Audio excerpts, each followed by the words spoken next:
This is Hidden Killers with Tony Brueski. Here now, Tony Brueski. It was supposed to be a week of sunshine and salt air. A break between the grind of high school life and the next big chapter, college, the military, adulthood. A trip a lot of parents take with their kids at that point in life.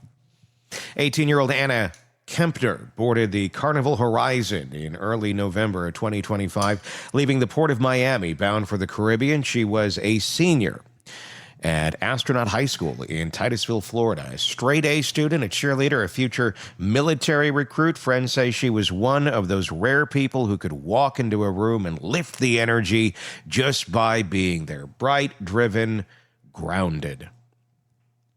But sometime during that voyage, before the ship ever reached its next destination, something went terribly wrong. By Friday morning, November 7th, 2025, Anna Kepner was dead. The Horizon turned around.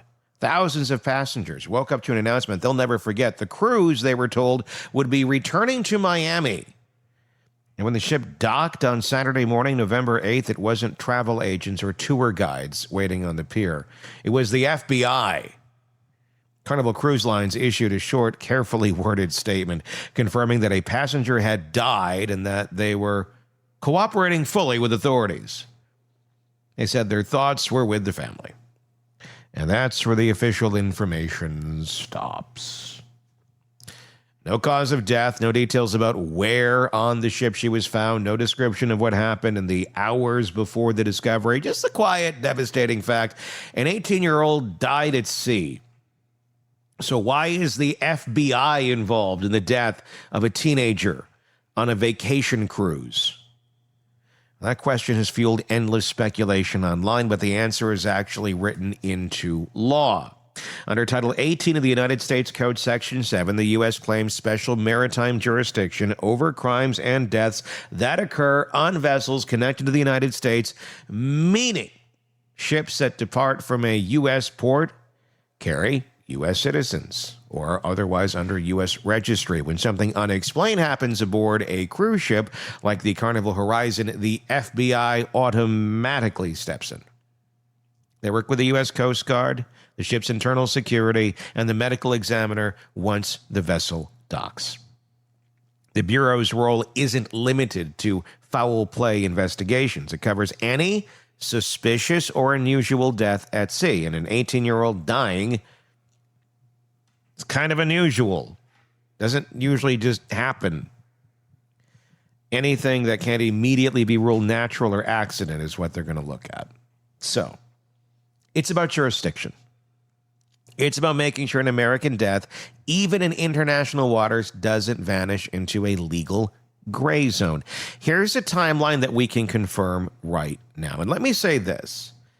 With all that being pointed out, all that understanding being in your mind, it doesn't mean something suspicious didn't happen either. It just simply means we don't know. It means that when they dock and they don't know what happened exactly, the FBI is who's going to get on board. It's not going to be the local police. It's not going to be this. It's going to be the FBI. That's who gets that call. So they're going to be there pretty much regardless in a situation like that. So here's a timeline that we can confirm. The Carnival Horizon left Port Miami earlier that week on a Caribbean itinerary. On Friday morning, November 7th, Anna Kepner was found deceased aboard the ship. Okay.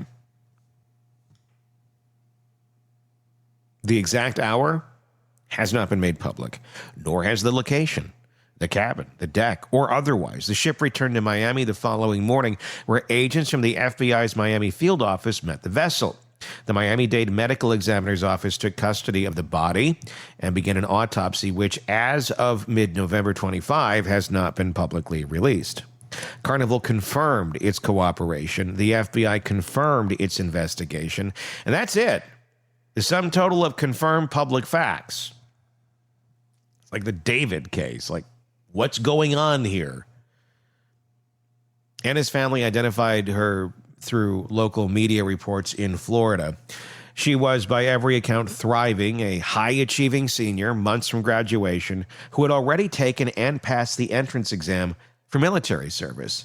She was known for her discipline, her humor, and her loyalty to her friends. In a statement to People magazine, a family member said, "If you were sad, she'd make you laugh." That's what makes the story hard to reconcile. A young woman in peak health, surrounded by thousands of other passengers, dies suddenly without explanation on a cruise ship, and the public is told almost nothing. Now, the FBI's involvement tells us something, but not as much as we might want. It doesn't mean there's evidence of a crime. It means that under maritime law, the death occurred under circumstances that require federal documentation and a possible investigation. Agents boarded the ship.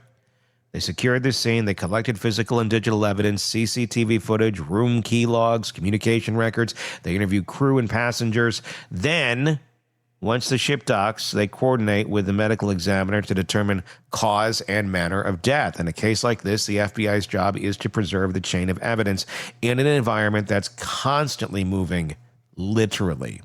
Cruise ships are floating cities.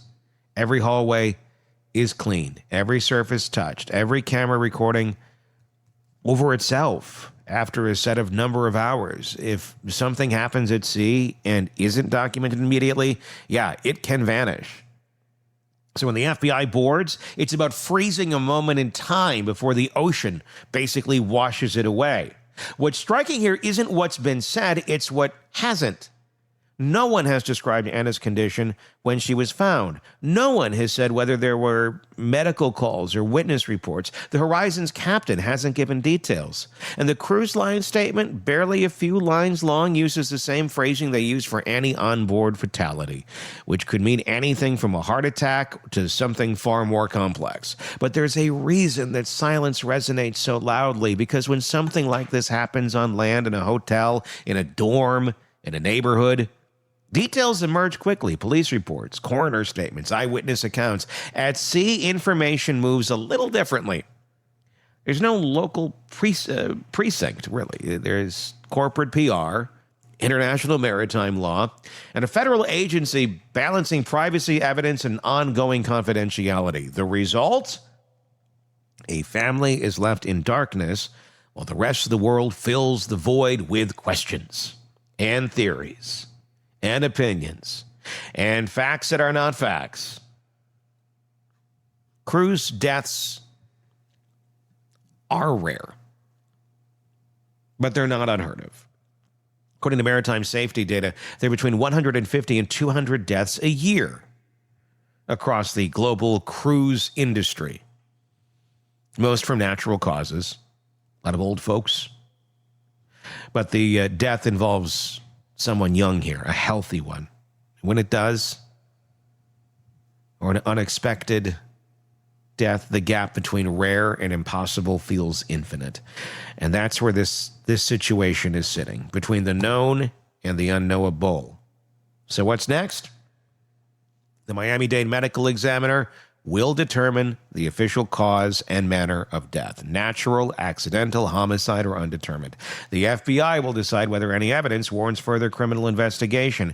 If the death is ruled natural, the report may close quietly. If not, we may see federal filings or a Department of Justice release later this year. Until then, all anyone can do is wait and keep asking the same question: how does an 18-year-old vanish into silence on a ship full of people?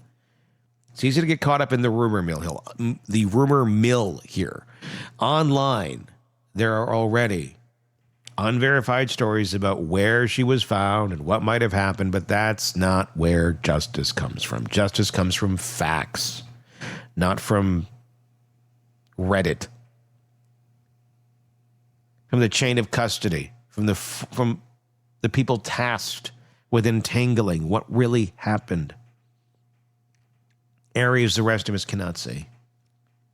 Anna Kepner's story is a reminder that the sea has rules and limits.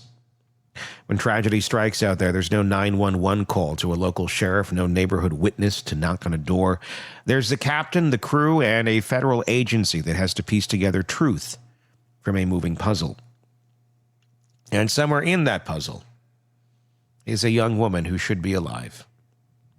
She should be thinking about prom, about graduation, about basic training. Instead, her name is part of an FBI case file now, and her parents are waiting for answers that still haven't come. Maybe in time we'll know what happened aboard the Carnival Horizon that morning. Maybe it will be a tragic accident or a sudden medical crisis or something far darker. Whatever the finding, her family and everyone watching deserves clarity. Because at sea, things are a little different. The sea may stretch for miles in every direction, but no story should sink beneath it. Give me your thoughts in the comments section on YouTube. Weird, without a doubt. But things do happen. Young people do die suddenly. It is rare. It is not common. It is not an impossibility. We just don't know right now.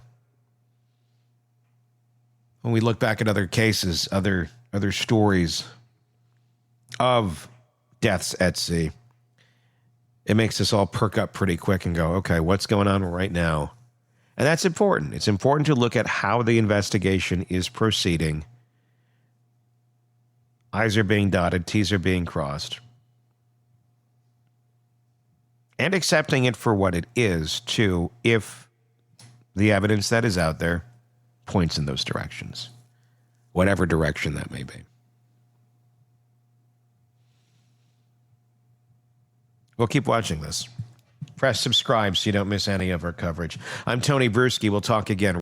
Want more on this case and others? Then press subscribe now and don't miss a moment of true crime coverage from Tony Brueski and the Hidden Killers podcast.